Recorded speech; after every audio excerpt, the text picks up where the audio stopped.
Hi, Jeremy. Thanks for the video.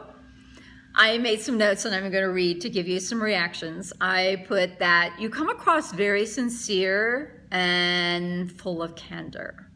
So you feel like a best friend.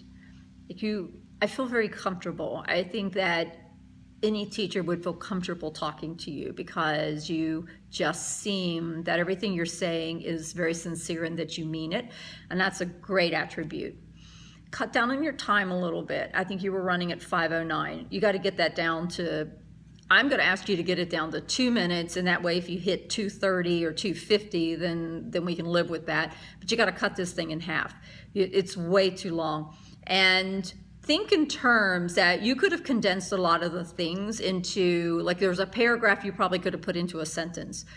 Now, the other thing I would say to you though is, if you need this to just kind of reflect, and you're using the videos to me as a way to just kind of summarize for yourself, and you need the 5 minutes, then use it.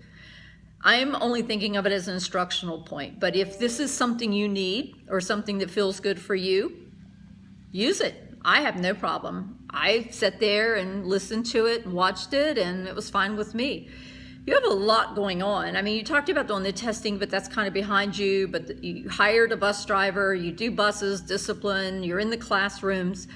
One of the things that you talked about, by the way, you're very articulate. You have a good focus, poise when you're being videoed.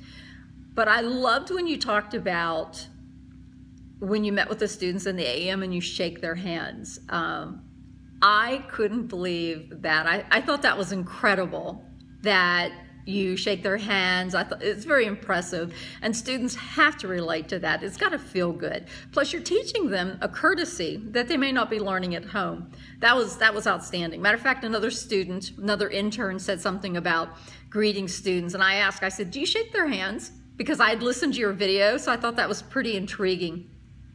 You're smart to go in and get your me time early in the morning. I did that too. I did it as a principal, and I also did it as a superintendent, because you are a servant. So what happens is when you get in, your schedule is no longer your own, and you're an assistant principal, so you already know that. You're obviously not going to have any time logging your hours because you're doing it nonstop all day long.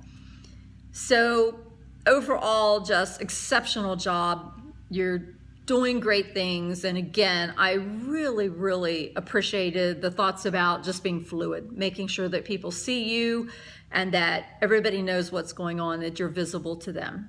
Kudos for that.